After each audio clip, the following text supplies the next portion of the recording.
Good morning. We have a beautiful day outside. We have a good crowd inside. We're glad to see you this morning. So glad that you are here with us this morning. If you're visiting, hope that you'll make it a habit to come back every opportunity that you have. If you're looking for a church home, we're looking for you. And by the way, next Sunday morning, John's already mentioned it this morning as he prayed, Friends and Family Day. We're going to try to fill this room up if we can, and it's going to take everybody's efforts and work to make that happen. So hope that you're working on that.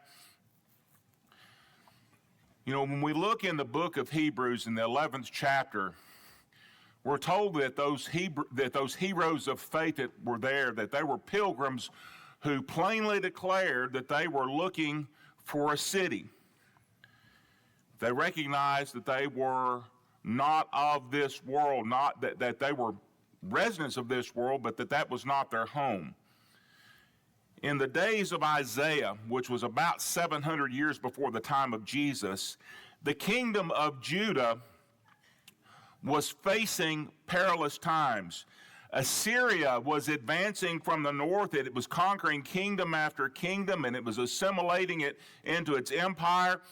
Even the northern kingdom of Israel ultimately fell and was taken into captivity. And as Assyria drew near to Jerusalem, the people were undecided as to where to turn. They were, what do we do? Are we going to be able to stand in the face of this onslaught? It just seemed like the Assyrians were inconquerable, that they could not be defeated, that they could not be even defended against. And so some advocated, well, we just need to give ourselves up to the Assyrians before they come in and destroy us. We're just going to throw ourselves at their mercy. Others looked to the south. They said, you know what? What we really need is an alliance with Egypt. They used to be a really powerful nation, but perhaps Judah standing with Egypt, we can stand against Assyria. Isaiah was sent by God to tell the people of Judah, don't do either one of those things. He was to tell them that the key to their salvation was to trust in Him, not in men. The Lord would provide the stability they needed when everything seemed lost. And in Isaiah 33 verses 5 and 6, which John read to us from the New King James Version earlier, we'll read that now from the New American Standard Version, but that's where we find this exhortation, or one such exhortation for the people of Judah to put their trust in God. The Lord is exalted, for He dwells on high. He has filled Zion with justice and righteousness, and He will be the stability of our times. Will be the stability of your times. A wealth of salvation, wisdom and knowledge. The fear of the Lord is His treasure. Now, the New King James Version speaks of wisdom and knowledge as the stability of your times. Of course, it is the wisdom and knowledge of God, of the Lord, that's spoken of here. Let's notice these translations. Of course, wisdom and knowledge will be the stability of your times, was what we read earlier from the New King James Version. The New International Version says, He shall be the sure foundation of your times. And though we are removed from Isaiah by thousands of years, the counsel that's given by him here rings true for us today. Because in troubled times, the Lord provides the stability of your times. And I realize that if we look around us, we can say, well, you know what, we're going through maybe some difficult times here. This is not the times that we may have seen of in the past where it seemed like everything was going well. We have a war going on. We're dealing with inflation. We're dealing with other issues of an economic nature.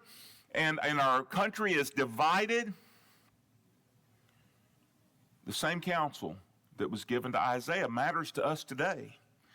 And to illustrate how this is true for us even today, let's begin by noticing the unstable condition of our times and the effect that such instability can have on people. Let's talk first of all about those unstable conditions of today. We face many disturbing things in life, and there are things that we deal with that are really truly common to every age. You know, Job said in Job 14 and verse 1, man who is born of woman is short-lived and full of turmoil. When we look at how that's rendered in the New King James Version, it's probably what we're a little more familiar with. Man who is born of woman is of few days and full of trouble. We all deal with sickness. And it was mentioned in our prayer this morning, the number of people on our prayer list for this congregation who are dealing with illness. We deal with death. I mean, Ben Franklin said the only two sure things in life are death and taxes. Well, we may be able, under certain circumstances, if we find the right CPA, to get out of some of those taxes. But we know we're not getting out of death unless we're still here when the Lord returns, right? We're all going to face that. And there are natural disasters. I was contemplating at one point, where would be the safest place to live where you didn't have to deal with a natural disaster? Well, you know, if you live in some places, you're going to deal with the tornadoes. And if you move to get out of the tornadoes, you're going to deal with the cold. And if you're not dealing with the cold, you're going to be dealing with earthquakes. And if you're not dealing with earthquakes, you're going to be dealing with hurricanes. And if you're not dealing with hurricanes, you're going to be dealing with fire. And if you're not dealing with fire, you don't have enough rain to do anything. There's not a place, right? There's nowhere you can go where you're not going to deal with natural disasters. And then war, we know that that's just a fact of life, that we're going to deal with. As human beings, there are going to be wars. But there are also things that are perhaps more peculiar to our age and our time. The threat of nuclear holocaust, well, that didn't start until the 1940s. Environmental pollution, that's a product primarily of the Industrial Revolution. And inflation and recession, unemployment, AIDS, cancer, heart disease, road rage, drive-by shootings. I don't recall reading about them dealing with road rage and drive-by shootings in the Bible. That wasn't something they had to deal with, but they still dealt with people having wrath and anger and those kinds of things. But the effect that these things can have on us, for some of us, there's anxiety and fear. Others react with depression.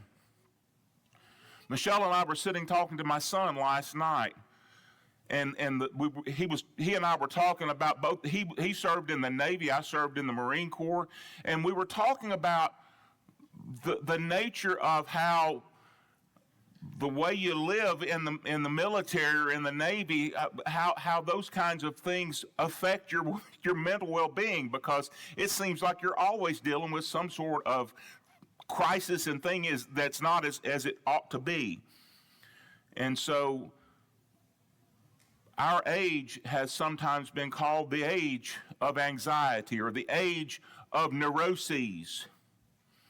And even Christians can be affected. They may murmur and complain. They may simply exist in a state of joylessness. We are living in this world, but we're not to be of this world, and yet the world around us impacts us. And that's the reason why those people that we read about in the 11th chapter of Hebrews that we talked about at the outset, why they're so important to us, because we see how their faith enabled them to overcome the nature of this world, which is the reason why that some of this age are not disturbed by such things, even though they experience the same things which devastate other people, the same financial crises, the same diseases, the same uncertainties, all of those things, because they're common to all of us.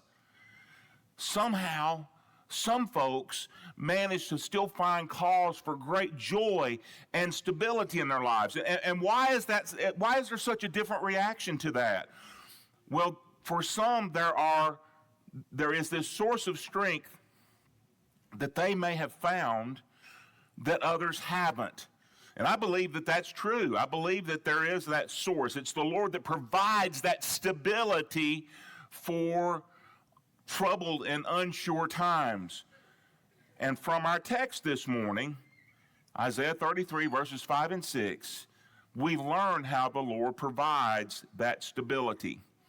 And what I would say, first of all, is that stability is provided by Him. It is provided by the Lord. It's provided by God. It comes through wisdom and knowledge, a wealth of salvation, wisdom, and knowledge, it says in the New King James Version. This wisdom and knowledge can help us to face life. And it does that by helping to guide and protect us from the pitfalls of life. I'm going to remind some of you who were here on the Wednesday evenings several weeks ago. Dark Chief John was doing a lesson on Proverbs and the lessons that we can learn from Proverbs. And the reason I know about it, because I was upstairs with the young people, but he also used that in his invitation that evening and talked about that. Well, I'm going to ask you to go ahead and mark the book of Proverbs, because we're going to go back to that several times this morning, different places. So just to make it easy for yourself, go ahead and mark the book of Proverbs.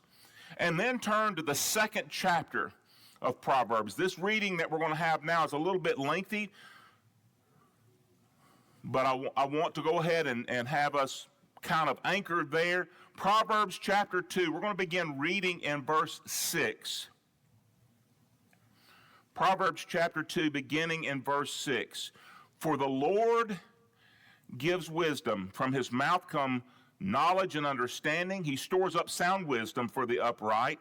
He is a shield to those who walk in integrity, guarding the paths of justice. And he watches over the way of his godly ones.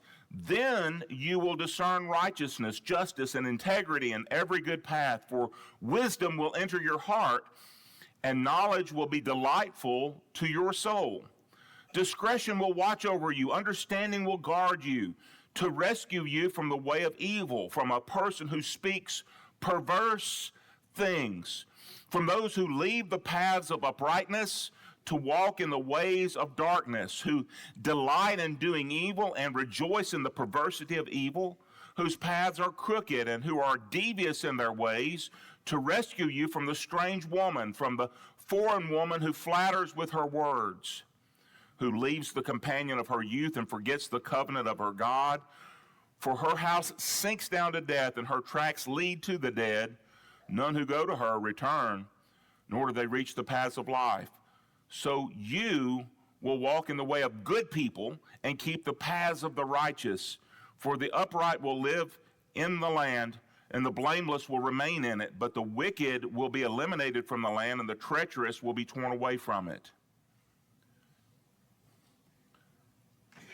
All these different areas that we can look at that are addressed here in this series of Proverbs, the things that could happen to us, the temptations that we face, the issues of life that we deal with, and we see right from the outset that the writer here says, for the Lord gives wisdom. The Lord gives wisdom. When we flip over to the next chapter, Proverbs chapter 3, we see that he also provides comfort and confidence in times of turmoil. Let's read in Proverbs chapter 3, let's read verses 21 through 26. My son, see that they do not escape from your sight. Comply with sound wisdom and discretion, and they will be life to your soul and adornment to your neck. Then you will walk in your way securely, and your foot will not stumble. When you lie down, you will not be afraid. When you lie down, your sleep will be sweet. Do not be afraid of sudden danger, nor of trouble from the wicked when it comes. For the Lord will be your confidence, and he will be your foot from being caught. There's a type of preparedness that comes from leaning on the Lord that allows us to have confidence. It allows us to sleep well at night. Have you ever had things that are troubling you and you can't sleep because your mind is just worrying over them? If you haven't, God bless you, because I certainly have, and I'm sure that there are many in this audience this morning who have dealt with those things. But the writer here tells us that we don't have to do that, because the Lord can be our confidence. God is willing to provide this kind of wisdom to those who are willing to look to him. James tells us in the first chapter of the book of James, James chapter 1, verses 5 through 8, he says, "But if any of you lacks wisdom, let him ask of God, who gives to all generously and without reproach, and it will be given to him. But he must ask in faith without any doubting, for the one who doubts is like the surf of the sea, driven and tossed by the wind. For that person ought not to expect that he will receive anything from the Lord, being a double-minded man, unstable in all his ways." Now, what I want us to understand is that this wisdom comes through salvation. The New American Standard Bible says it's a wealth of salvation. The New King James says it's the strength of salvation. The salvation of the Lord helps us to be able to face those uncertainties, to face death, because we're not worried about what's happening next. We're not worried about what's happening on the other side of death's door, because we know that the Lord will save us. If we know that the Lord will save us in eternity, then we can more readily face the adverse circumstances of this life. I want us to consider just for a moment the example of Paul, his strong hope that he had. 2 Corinthians chapter 5 and verse 1, he says, "For we know that if our earthly tent, which is our house, that is our body, is torn down, we have a building from God, a house not made by hands, eternal in the heavens." He goes on to say down in verses 5 through 8 of the same chapter, 2 Corinthians chapter 5, "Now he who prepared us for this very purpose is God, who gave us the Spirit as a pledge. Therefore, being always of good courage, and knowing that while we are at home in the body, we are absent from the Lord, for we walk by faith, not by sight, but we are of good courage, and prefer rather to be absent from the body and to be at home with the Lord." His attitude was a result of the hope that he had. His attitude was a result of the faith that he had, and his hope was built on that faith. It was built upon his belief in Jesus Christ. So, yes, the wisdom, the knowledge, and the salvation that are found only in the Lord provide that stability that we need for our times.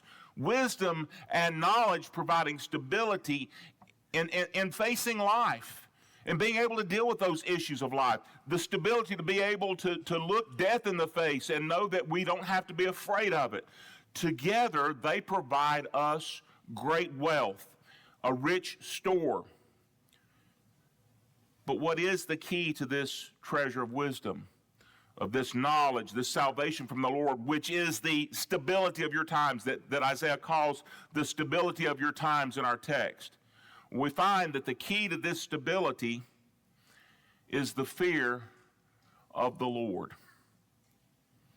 Note the NIV, it says the fear of the Lord is the key to this treasure. It states it very plainly, the fear of God. As noted elsewhere, the fear of the Lord is essential. Let's go back to Proverbs. In Proverbs 1 and verse 7, "The fear of the Lord is the beginning of knowledge. Fools despise wisdom and instruction." The fear of the Lord is the beginning of knowledge. That's not what the world will teach you,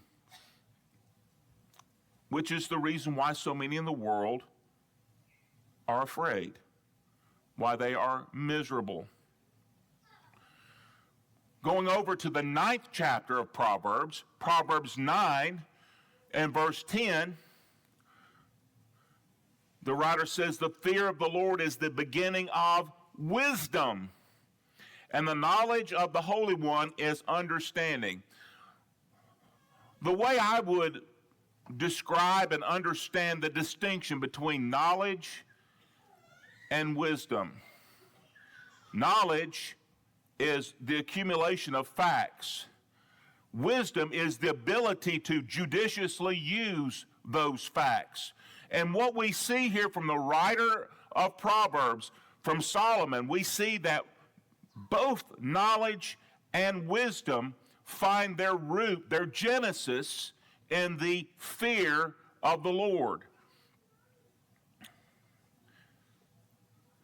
And so the fear of the Lord is essential to having wisdom and knowledge.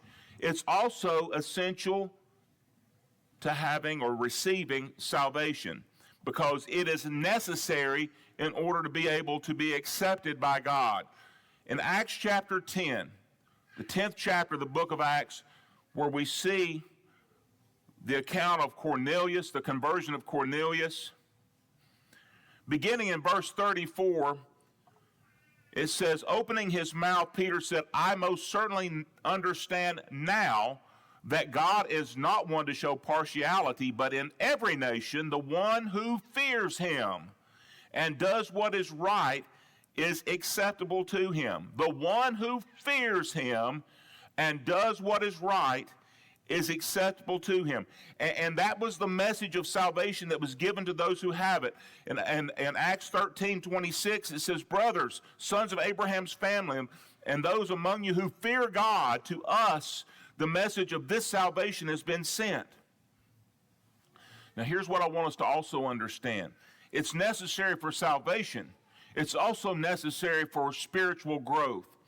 In the book of Philippians, chapter 2 and verse 12, Paul says, so then, my beloved, just as you've always obeyed, not as in my presence only, but now much more in my absence, work out your own salvation with fear and trembling. It's an ongoing thing that we continue to grow spiritually.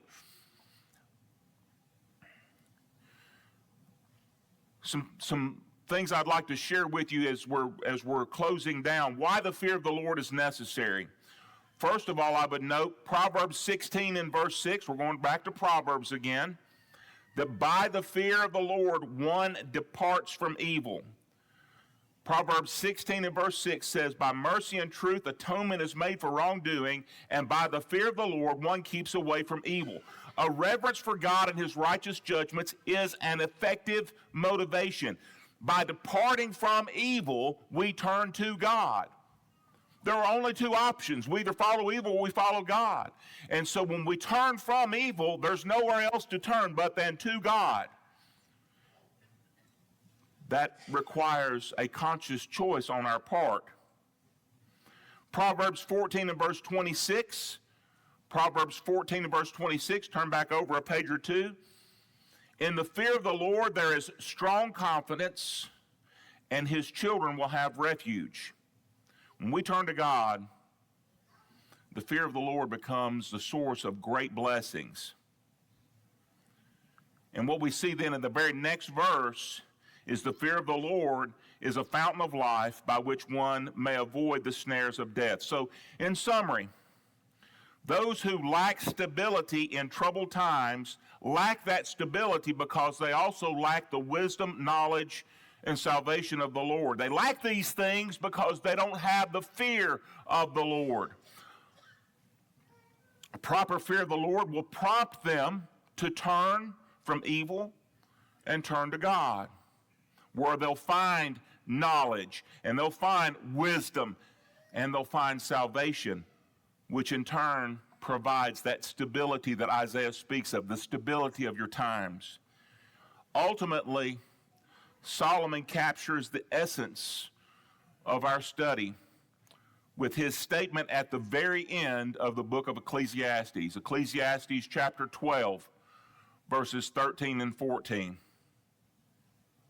Ecclesiastes 12, verses 13 and 14. The conclusion, he says, the conclusion when everything has been heard is fear God and keep his commandments, because this applies to every person.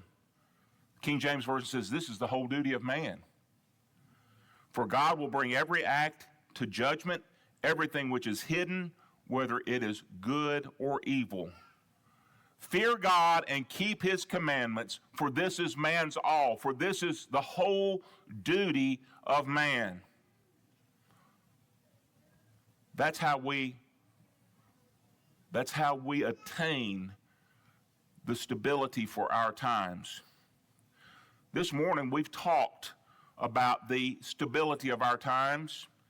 We've seen that while the world looks for stability in many places, while there is great instability around about us, only in the Lord is true stability found through his wisdom, through his knowledge, through his salvation. All of it begins with the fear of the Lord. So the question for us this morning is simple. Where am I looking for stability? Is it in circumstances? Is it in finances? Oh, if I could just have $1 million, I'd be fine. Is it in people? Is it in obtaining the material things of this world? Or is it in God? Because everything else can be shaken. Everything else can be taken. But the one who trusts in the Lord has a foundation that cannot be moved. It cannot be stolen away. If you've never obeyed the gospel, then your life is not yet anchored in that stability through faith in Christ and through repentance of sins, confession of his name, and baptism for the forgiveness of sins. Through doing those things, you can begin a life that is grounded in him. And if you're a Christian, but you know that you've been looking to other things for your peace and your confidence and your security, this is the time, this is the day to return fully to the Lord and let him be the stability of your times. If you need to respond this morning in any way, David has a song of encouragement selected for us this morning. Won't you come as together we stand as we sing?